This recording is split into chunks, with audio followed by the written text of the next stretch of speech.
میرے محترم عزیزوں، حضرت ابراہیم علیہ السلام جس قوم کی طرف مبعوث کیے گئے، اس قوم کے اندر دو قسم کے شرک پائے جاتے تھے۔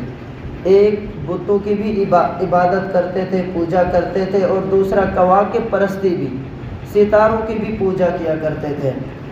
اور جیسا کہ آپ حضرات کو معلوم ہوگا، آپ میں سے جو بڑی عمر کے بزرگ ہیں وہ جانتے ہیں کہ ہندوستان کے اندر جب پاکستان اس وقت نہیں بنا تھا، مسلمان اور ہندو سارے اکٹھے رہتے تھے، تو ہندو میں یہ چیزیں تھی کہ وہ ایک من کا پتھر لیتے تھے اور اس کو تراشتے تراشتے تراشتے 5 سیر کا جب رہ جاتا تو بدھ کی وہ کیا کر لیتے تھے، شکل بنا لیتے تھے، یا رام چندر کی شکل بنا لیتے تھے، یا کرشچن کی شکل بنا لیتے تھے۔ اب وہ ایک من کا ہے تو اس کی کوئی حیثیت نہیں ہے، لیکن جب وہ 5 سیر کا ہو جاتا تھا تو پھر اس کی عبادت شروع ہو جاتی تھی، اس کی پوجا پاٹ کرنا شروع کر دیتے۔ اسی طریقے سے لکڑی لیتے، جب 20 سیر کی ہے، ایک من کے کوئی حیثیت نہیں ہے، لیکن جب وہ 5 سیر کی رہ جاتی ہے اور وہ بدھ کی شکل اختیار کر لیتی ہے یا رام چندر کی شکل اختیار کر لیتی ہے تو اس کی پوجا کرنا شروع کر دیتے تھے۔ تو حضرت ابراہیم علیہ السلام نے بھی سمجھایا اپنے والد کو، اے میرے پیارے ابا جان، مجھے یہ بتاؤ، تم نے خود اپنے ہاتھوں سے ان بتوں کو بنایا ہے اور پھر تم ان کو فروخت کرتے ہو۔ حضرت ابراہیم کے جو والد آزر تھے وہ بہت بڑے بتوں کی عبادت کرنے والے تھے، بلکہ وہ تو بہت بڑے بت فروش بھی تھے، بتوں کو بیچتے تھے، اور پھر اس زمانے کے اپنے وہ مذہبی امور کے بڑے سمجھے جاتے تھے حضرت ابراہیم علیہ السلام کے والد۔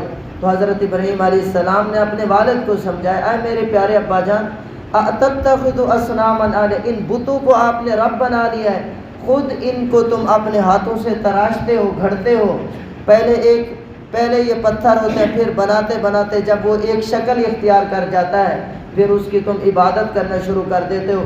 مجھے یہ بتاؤ وہ کیسا خدا ہے جس کو مخلوق نے خود اپنے ہاتھوں سے بنایا ہے؟ حالانکہ اللہ کی صفت تو یہ ہے، اللہ تعالیٰ پوری کائنات کو پیدا کرتے ہیں، اللہ تعالیٰ مخلوق کو پیدا کرتے ہیں، نہ یہ کہ مخلوق خدا کو بناتی ہے۔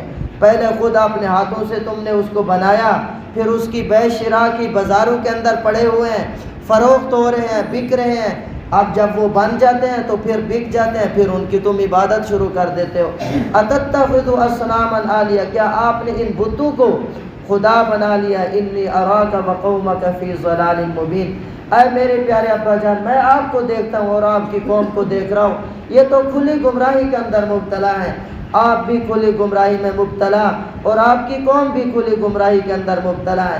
یہ بت خدا نہیں ہے، خدا وہ خدا ہے جو پوری کائنات کو چلا رہا ہے، ہر ایک کو رزق دے رہا ہے۔ پھر انبیاء کرام علیہ السلام کا طریقہ یہ ہوتا ہے، وہ ایسے احسن انداز سے سمجھاتے ہیں کہ ایک سطحی نظر کا جو آدمی ہو وہ بھی اس بات کو سمجھ لیتا ہے۔ وہ باریکیاں اتنی زیادہ وہ بیان نہیں کرتے، کیونکہ باریکیوں کو سمجھنا ہر ایک کا کام نہیں ہوتا۔ اللہ تعالیٰ کے نبیوں کا یہ طریقہ یہ رہا ہے، جب بھی سمجھاتے ہیں ایسا طریقہ اختیار کرتے ہیں، ایسا طرز انداز اختیار کرتے ہیں تاکہ ایک ادنا سے ادنا آدمی جو ہے، کم سمجھ والا آدمی، وہ بھی اس بات کو سمجھ لے۔ اب دوسری یہ کہ 7 ستاروں کی ان کی قوم جو ہے وہ عبادت کیا کرتے تھے، اور ستاروں کی تصویریں اس شہر کے اندر لگی ہوئی تھی، ہر دروازے کے اوپر 7 ستاروں کی تصویریں۔ اب ستاروں ان کو خدا سمجھتے ہیں، یہ سمجھتے ہیں یہی ستارے ہمیں موت دے رہے ہیں، یہی ستارے ہمیں حیات دے رہے ہیں، اگر کسی کو نیک بخت بنا رہے ہیں تو یہ ستارے بنا رہے ہیں، اگر کسی کو بدبخت بنا رہے ہیں تو وہ یہ ستارے بنا رہے ہیں۔ کوئی مشتری کی پوجا کر رہا ہے، کوئی زحل ستارہ کی پوجا کر رہا ہے، کوئی زہرہ کی پوجا کر رہا ہے، تو ستاروں کو اپنا رب بنایا ہوا تھا۔ تو حضرت ابراہیم علیہ السلام ایک مرتبہ قوم کے پاس گئے، اور اس سے پہلے اللہ تبارک و تعالیٰ نے حضرت ابراہیم علیہ السلام کو آسمان و زمین کی جتنی چیزیں ہیں پردے ہٹا دیے، سب چیزوں کی چیز دکھا دیے۔ ایک مرتبہ اللہ تبارک و تعالیٰ نے حضرت ابراہیم علیہ السلام کو ایک پتھر کے اوپر کھڑا کیا۔ جب پتھر کے اوپر کھڑا کیا تو تمام آسمانوں سے، زمین سے پردے اٹھا دیے۔ میرے محترم عزیزو، اللہ تبارک و تعالیٰ نے جس طرح ایک نگاہ کے اندر، ایک آنکھ کے اندر اتنی نگاہ رکھی ہے کہ وہ 1 میل تک جا سکتی ہے۔ اللہ تعالیٰ کو اس کے اندر بھی قدرت ہے، اس بات پر بھی قدرت ہے، اس آنکھ کے اندر اللہ تعالیٰ ایسی نگاہ رکھ دے جو اربوں میلوں تک چلی جا سکے اور وہ اس کا کیا کر سکے، نظارہ کر سکے۔ تو پتھر کے اوپر حضرت ابراہیم علیہ السلام کو کھڑا کیا اور آسمان سے بھی پردے اٹھا دیے، زمین سے بھی پردے اٹھا دیے۔ زمین کے اندر جتنے ذخائر رکھے ہیں، معدنیات رکھے ہیں، اللہ تبارک و تعالیٰ نے حضرت ابراہیم علیہ السلام کو وہ تمام ذخائر دکھا دیے، وہ تمام معدنیات دکھا دیے۔ اور اسی طریقے سے آسمان کے اندر اللہ تعالیٰ نے کتنے کمالات رکھے ہیں، کتنی صفات رکھی ہیں، وہ سارے کے سارے کمالات، وہ سارے کی ساری صفات اللہ تبارک و تعالیٰ نے حضرت ابراہیم علیہ السلام کو دکھا دیے۔ اسی دوران حضرت ابراہیم علیہ السلام نے دیکھا ایک جوڑا ہے، یعنی مرد و عورت گناہ کے اندر مبتلا ہے۔ حضرت ابراہیم علیہ السلام نے بد دعا کی، وہ ہلاک ہو گئے۔ پھر ابھی نظارہ کر رہے تھے پوری کائنات کا، ایک دوسرے مرد و عورت کو دیکھا، وہ بھی گناہ کے اندر مبتلا تھے، اب ان کے حق میں بھی بد دعا کی، وہ بھی ہلاک ہو گئے۔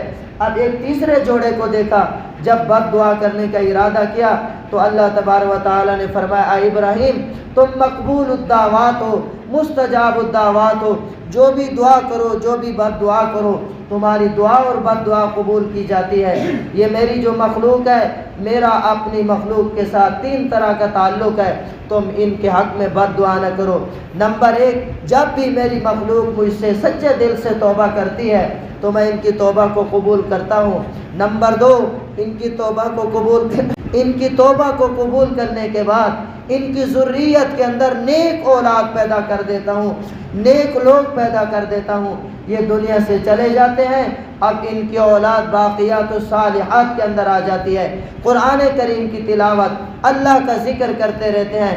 اب والدین اس دنیا سے چلے گئے، لیکن وہ اولاد والدین کے لیے بہترین ذخیرہ بن جاتی ہے، نیکیوں کے اندر اضافہ در اضافہ ہوتا رہتا ہے۔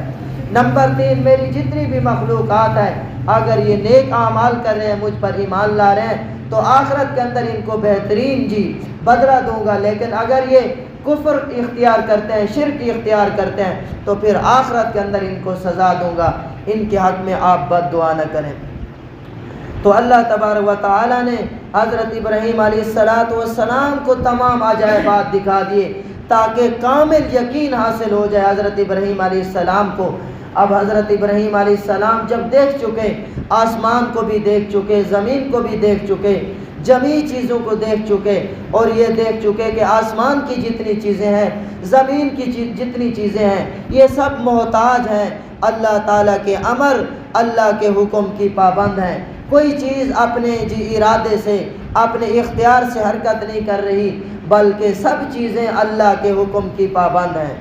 اب اللہ تبارک و تعالیٰ نے جب یہ ساری چیزیں اللہ تبارک و تعالیٰ نے حضرت ابراہیم علیہ السلام کو دکھا دی، حضرت ابراہیم علیہ السلام آنکھوں سے مشاہدہ کر چکے، تاکہ اب ایسی قوم سے واسطہ پڑھنا ہے جو قوم بت پرست بھی ہے، کواکب پرست بھی ہے، تاکہ ان کے سامنے کھل کر حقائق بیان کر سکیں، اللہ تعالیٰ کی وحدانیت بیان کر سکیں۔ ایک مرتبہ رات کا وقت تھا، اپنی قوم کے درمیان میں بیٹھے ہوئے تھے۔ اب سمجھانے کے لیے نبی ایسا طریقہ اختیار کرتے ہیں کہ ایک ادنا سے ادنا آدمی ہے، ایک سطحی نگاہ والا آدمی ہے، اس کو بھی بات سمجھ آ جائے۔ اب رات کا وقت تھا، ستارے طلوع ہو چکے تھے۔ ایک ستارے کی طرف دیکھ کر کہنے لگے، اے میری قوم، تمہارے عقیدے کے مطابق ھذا ربی، یہ میرا رب ہے۔ یہ استفہام ہے، اگر تمہارے عقیدے کے مطابق تو میرا اگر یہ رب ہے، تو پھر رب تو وہ ہوتا ہے جو ایک جگہ برقرار رہتا ہے، اس کے اندر تغیر و تبدل نہیں آتا، اس کے اندر طلوع اور غروب نہیں ہوتا۔ جس چیز میں تغیر آ جائے، تبدل آ جائے، طلوع اور غروب ہو جائے، تو معلوم پھر اس سے یہ ہوتا ہے وہ کسی اور کا محتاج ہے، کسی اور کا پابند ہے، وہ خدا نہیں ہے۔ فلما جن علیہ اللیل رأى کوکبا، ایک ستارے کو دیکھا، قال ھذا ربی، یہ استفہام ہے، اس کا یہ مطلب ہرگز نہیں ہے کہ نعوذ باللہ من ذالک حضرت ابراہیم علیہ السلام ستاروں کی شروع میں پوجا کرتے تھے، ایسا ہرگز نہیں ہے۔ بعض لوگ اس ترجمے کو سمجھتے نہیں ہیں، کہتے ہیں ابتدا میں حضرت ابراہیم علیہ السلام جی وہ اپنے رب کو تلاش کر رہے تھے، ستاروں کو دیکھا تو یہ کہنے لگے کہ یہ میرے ہرگز ایسا نہیں ہے۔ شروع ہی سے اللہ تبارک و تعالیٰ نے حضرت ابراہیم علیہ السلام کو کمال فراست عطا فرمائی تھی۔ ایک مرتبہ جب حضرت ابراہیم علیہ السلام کچھ بڑے ہوئے تو ایک مرتبہ اپنی والدہ سے کہنے لگے، اے میری پیاری والدہ اماں جان، مجھے یہ بتاؤ میرا رب کون ہے؟ تو والدہ کہنے لگی کہ میں آپ کا رب ہوں۔ پوچھا کہ پھر آپ کا رب کون ہے؟ وہ کہنے لگی کہ تمہارا والد میرا رب ہے۔ کہا کہ پھر میرے والد کا رب کون ہے؟ کہا کہ تمہارے والد کا رب جو ہے وہ نمرود ہے۔ کہا کہ پھر نمرود کا رب کون ہے؟ تو والدہ کہنے لگی اسکت، خاموش ہو جاؤ۔ اب یہ حضرت ابراہیم علیہ السلام خاموش ہو گئے۔ جب رات کو ان کے والد آزر آئے تو ان کی والدہ نے کہ یہ کہا کہ یہ بچہ عجیب و غریب سوال کر رہا ہے۔ پھر حضرت ابراہیم علیہ السلام نے یہی سوال اپنے والد سے پوچھا، کہا کہ ذرا یہ بتاؤ کہ میرا رب کون ہے؟ تو آزر نے کہا کہ تمہارا رب جو تمہاری والدہ ہے۔ کہا کہ اس کا رب کون ہے؟ کہا کہ اس کا رب میں ہوں۔ کہا کہ پھر تمہارا رب کون؟ کہا کہ میرا رب نمرود۔ کہا کہ نمرود کا رب کون ہے؟ تو حضرت ابراہیم علیہ السلام کو آزر نے تھپڑ مار دیا۔ کہا کہ اس کو خاموش ہو جاؤ، اس طرح کے سوال کرتے ہو۔ تو میرے کہنے کا مقصد یہ ہے، شروع ہی سے اللہ تبارک و تعالیٰ نے حضرت ابراہیم علیہ السلام کو توحیدی پر پیدا کیا تھا۔ وہ موحد اعظم تھے۔ اب سمجھانے لگے، بھلا یہ ستارے ان کی تم پوجا کرتے ہو، یہ تو غروب ہو گیا ہے۔ غروب ہونے والے کو میں پسند نہیں کرتا ہوں۔ جو خود غروب ہو رہا ہے وہ کیسے خالق ہو سکتا ہے؟ پھر اگلے دن جب دیکھا کہ جی چاند چمک رہا ہے، اب وہ چاندوں کو، سورج اور ستاروں کو یہ سمجھتے تھے کہ ان کے اندر تاثیر رکھی ہے تو یہی ہمارے خالق ہیں۔ میرے محترم عزیزو، تاثیر کے جی ہم نفی نہیں کرتے ہیں۔ ستاروں کے اندر تاثیر رکھی ہے، جس طرح سورج میں اللہ نے تاثیر رکھی ہے۔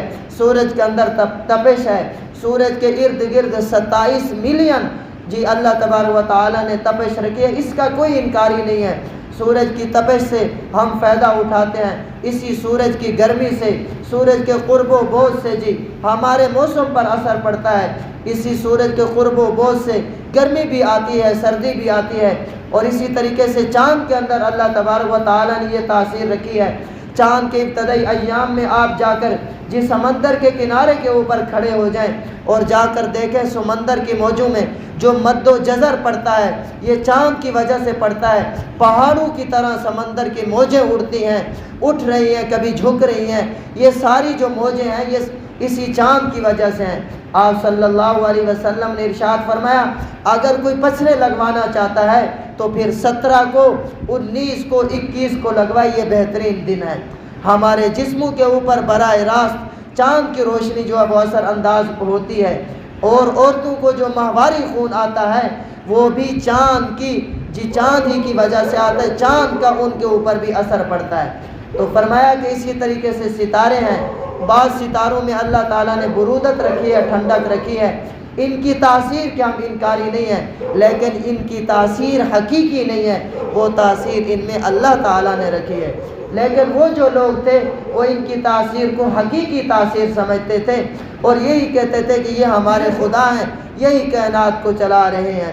تو حضرت ابراہیم علیہ السلام نے سمجھایا، اللہ تبارک و تعالی مجھے ہم سب کو عمل کرنے کی توفیق عطا فرمائے۔